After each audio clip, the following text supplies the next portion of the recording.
Welcome everyone. One of the hottest topics for discussion nowadays and an issue of urgent concern deals with temporary foreign workers facing the deadline of April 1st to leave Canada. The Temporary Foreign Workers Program in Canada has undergone several changes recently. And here at the Privileged Hour, tonight we will attempt to present to you the facts and the situation and create awareness among the general public about the current system and the situation. Second, we will also attempt to show what's wrong with the picture, what's the flaw in the current system of regulation, and finally, we will attempt to come up with recommendations to minimize the adverse effect of this on the parties concerned. My name is Hermo Paktakan, and with me are my colleagues Nikki and Ziad. Good evening. Good evening. Good evening again, everyone. So, let's talk about the Temporary Foreign Worker Program. The Temporary Foreign Worker Program is a program that the government has brought in to fill in the current labor shortage market, and That's that is at the time, yes. which is back in 2005, if I'm not mistaken, or even a bit earlier, 2002. Yeah. 2002, that's when we start to have that kind of labor shortage. And somewhere along the line, changes were made to the program as it went on, right? Yeah, well, because you know that the whole country, in fact, the whole world was in a very festive mood of economical progress. Well, let's talk about the latest change. Latest change, Nikki. What can you say about the latest Well, change? the And upcoming- What about it? Well, it stress on the demand for labor. That's why the government has come out with policy to put a deadline on the TFWs. Yeah. This April 1 deadline is such a huge item right now, Yeah. facing a lot of TFW workers. Do we have figures on how many will get affected? I would say approximately 100,000. In 2012 alone, statistics would show already 491,000 foreign workers. Well, that's a lot. Yes, but you see, our system does not. It allows multiple entry. That's the problem. There's no tracking system then. There is a tracking system. Unfortunately, when a temporary foreign worker comes in and out, in back end, they still record that, so it could be a double record. So it's not an accurate standard then, yeah. Yes. That's a good one. Yeah, well, that's considering that's how it's going to be, then you have a very inflated numbers. And Yes. so if they say that we have 1 million, that's not true then. If they say Absolutely. they had 100,000, It has a distortion to the real picture then. well, that's what the whole Well, idea is. the whole thing is 100,000 is still 100,000 in the labor force. That's a lot. That's a lot. There's a lot. Now, I don't understand if the government ever since has taken any measures to address the service industry needs. What programs have the government started? You brought up a very interesting point. What do you think, Siad? Well, I do. I mean, it's exactly the whole point. I mean, when you have this particular programs in place as supposed to relieve the stress of the labor shortage, and now you're trying to, at the same time, you're trying to protect the local workforce, but without a proper check and balance, then what you do? You create a lot of vacuum, a gap, that more or less what it is and what it should be. And at the end, you'll have, unfortunately, lots of undocumented, perhaps, and I'm not saying, I'm not suggesting, and I'm not pinpointing that that's going to happen. I'm sure that we have a proper agencies that will look after this particular problem. But when you're referring to the undocumented later on, or could be undocumented TFWs, that is going to be a lot of headache for government to monitor all these people. Looking at those figures, 100,000 is no joke. And it's a substantial figure, and you're right. And that's going to create a lot of stress, even at the lowest level of government agencies you can ever think. This is like the government getting a hammer and hitting itself in the head. Eh? It is. Well, Leaving you unconscious, you don't know exactly what you Hit you. totally disoriented of what to do and how to handle it. Well, I'm in favor of protecting the Canadian citizens Yeah. with, with this program, right? Against this program, Yeah. because we know for a fact that there are some companies taking advantage of this program and using it wrongly. What's your opinion on this? Well, don't get anything wrong. I mean, basically, it's in the hearts of every Canadian. The local labor force needs to be protected. And our government has done a good job in keeping that and safeguarding it. And that's not the point, that's not the argument. And they're being very protective of such. It's a protection for me, for you, for your children, Future generations. for Canadians in general, wherever you are. That's correct. South, north, and east to west. Well, in a nutshell, the program was there to help. The program was there to assist. It was legislated good, is to protect. But you know what? They just left it to the elements without regulating properly. So I think the government needs to go back to regulate properly and looking into the possibilities of where they need to identify with the needs of the employers or the workforce. I agree.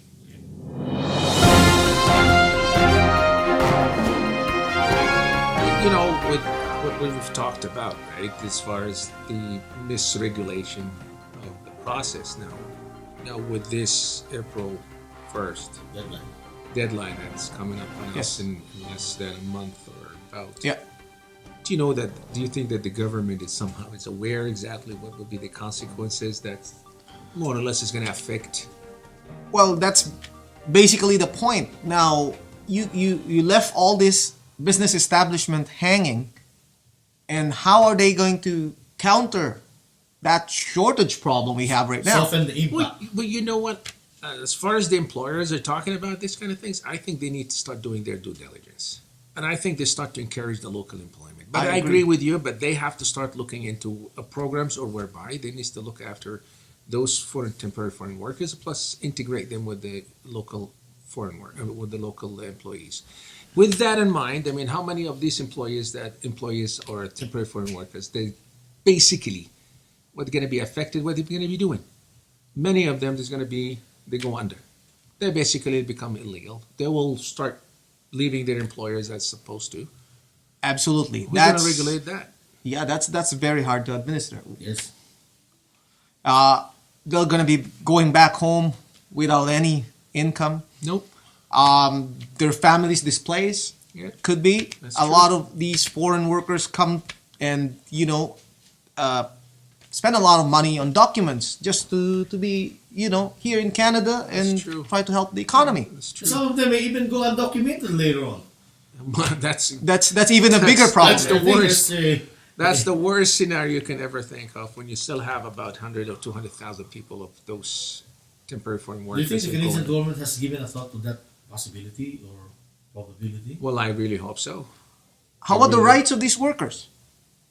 Well, to protect their rights, they should. I mean, it's who's supposed to have a major role to play in order for them to identify who can protect their rights? Are those nonprofit organizations and those kind of institutions that provide services for this kind of temporary foreign workers? You can't just throw them to the walls and knowing that they know their rights. And you know what? I really have one problem with these things. I mean, this deadline thing. I don't think that they somehow realized the psychological impact on these foreign workers. I mean, I guarantee you, if you do a questions, or guarantee you if you do any survey amongst all of them, up to 100% of them, they have made this country a home for them. They've adjusted, they have adopted, You know what? You They've bring out a integrated. very interesting point. they've integrated, and ask many of them, you'll find out that many of them may have already sold, if not have get rid of everything in their positions, livelihood in wherever they come from, considering and dreaming of achieving the Canadian dream of living and integrating their lives and their future family lives and their dependents and loved ones in this country. And talking about that context is that we in Canada encourage immigrants to come in. Oh, it's 100%. It's an immigrant society. It's a society that has been In layman's terms, would you consider it like somebody's playing lives with the lives of people and giving hope, one hand giving hope, and then the other one dashing out that hope? No, I don't want to put it that in that context because that's an unfair.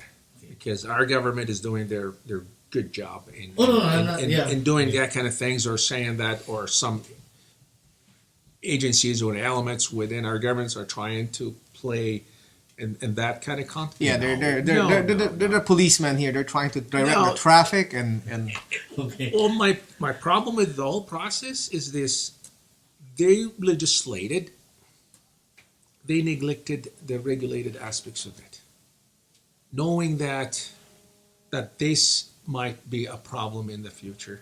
So you're saying the law is good, but the enforcement, But that's pretty there's much a flaw it. in the We regulation. we are a regulated society, and unfortunately, I don't know how this slipped under the table or slipped under the carpet without even, or under their feet without even noticing it, that they might have a adverse effect in the future on these people, as much as on us locally, consumers as well, and businesses. I mean, it's a domino effect. It's everything and everybody. So it impacts on everyone. Oh, 100%. 100%. I mean, I really pity them. My heart goes out for these temporary foreign workers, considering that I am leaving this country that I learned to love, and I learned to respect, and I learned to serve, and I've been paying my taxes as everybody else. I've been paying my dues like everybody else, and I've never been a liability, or I've never been, or and that's besides exactly the point that they're not liabilities in this country. and many of them Productive. Productive many of them have felt that they belong, and they have the sense of belonging to this country, and they really wanted to stay passionately. And that's pretty much in the nutshell. And in their minds, they want that's this to make this country their home. and that's what bothers me the most. When you're so passionate about a place, heart is about here. something, their heart is here. Yeah, their heart I is agree. here. Their mind and soul is, I am out there to serve this country, to make a better place. And I what you can't, get, I what can't you get in imagine return. I can't imagine myself to stand in the line for 2 hours just to get my coffee or to get my meal. Oh, that's another consideration. Yeah, How will that's- it impact on the service industries? That Well, it's- most of these TFWs are working. What I mean, that's the troublesome. That's the troublesome in the whole deadline things, or there shouldn't be any of deadlines. They should open it up, and that's pretty much the difficulties I have. Thank you. Okay, gentlemen, in the past few minutes, we've discussed the current situation.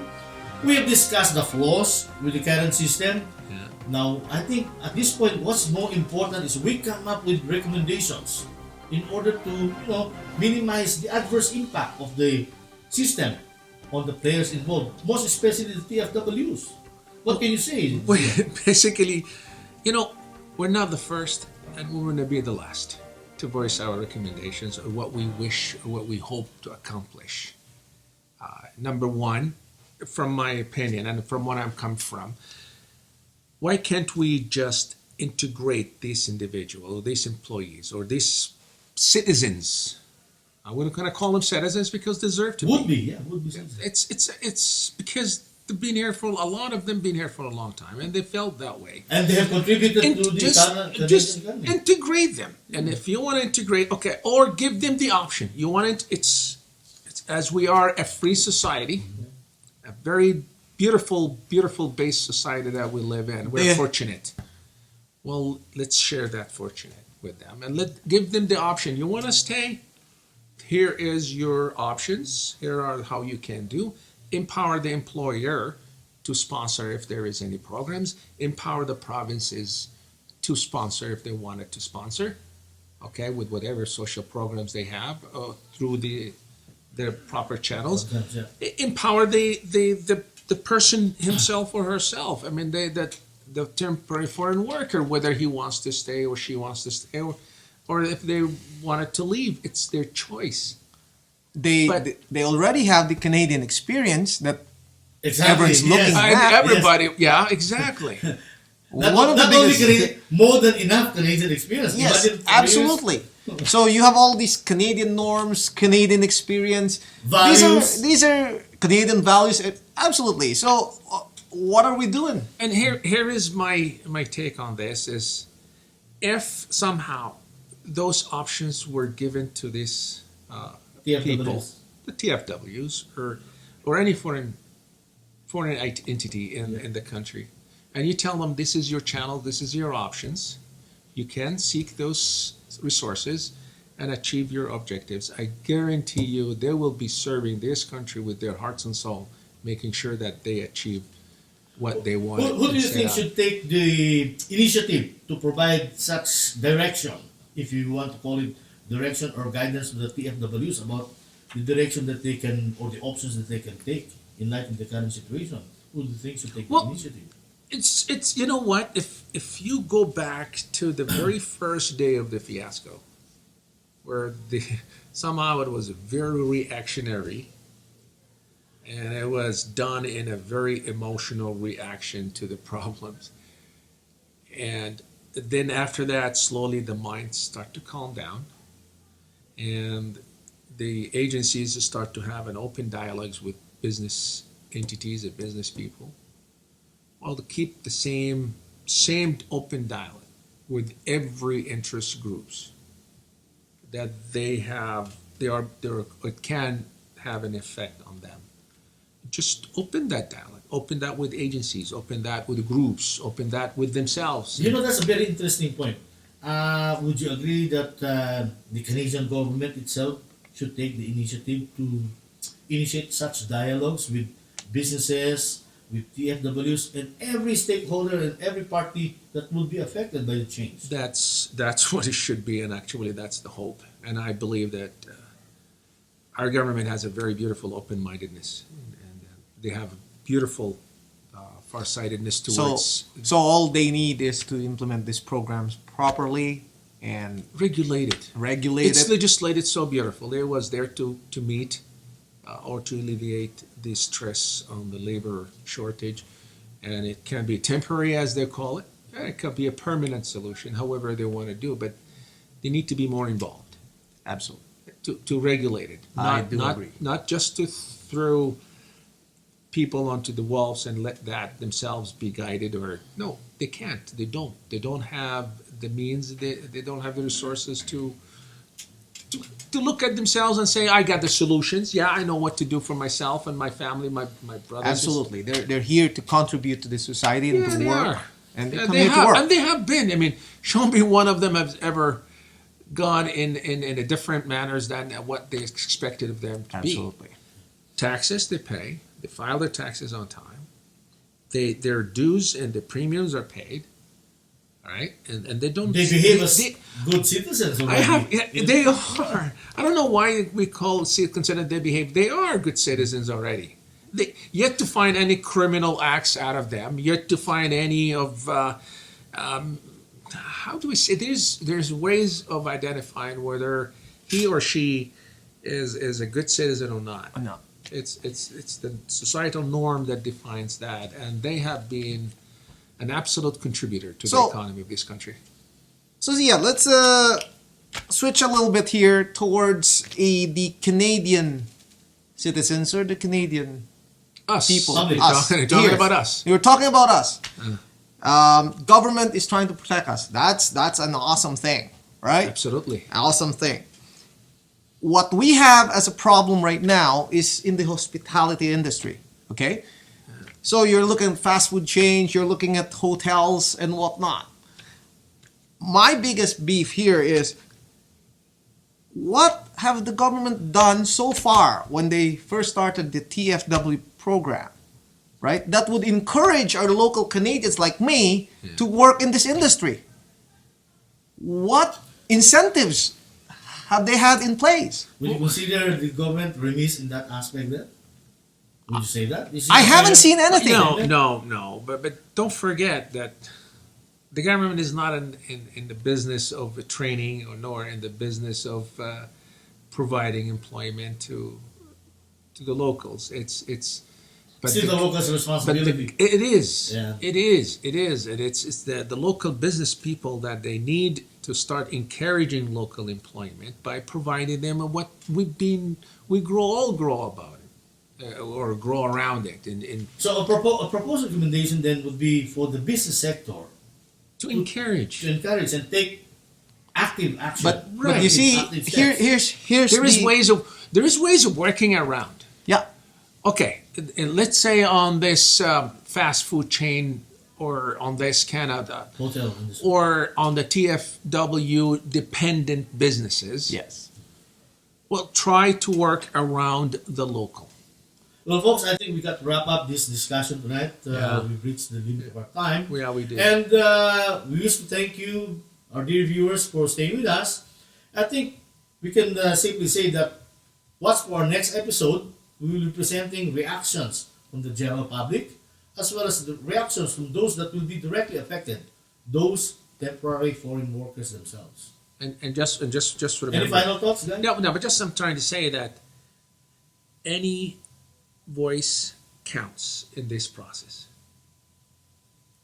You want change, you voice out. So I believe that our foreign contract workers should come forward, speak their hearts, speak their mind to whomever they can in order for us to reach a solution to this problem. And I think that as far as the deadline is concerned, I think the government should scrap that in the first place. Nikki, any final thought? Yeah, absolutely. I agree with that. Just scrap the April 1 deadline and give these people... Hold it in abeyance, not scrap. Yes. Hold it in Hold it in abeyance. abeyance. Yeah, that's the right term for it. Well, you could hold it in pants, you can hold it whatever you want. But Yes. Now, So as a, let's... as a final message, I would appreciate if our viewers can send to us their feedback as well. You can send us your feedback by posting in our Facebook page. Facebook. The privileged are... Yeah. Remember, your voice counts. Your voice. Each and every one counts. Together we can change the world for the better. Thank you.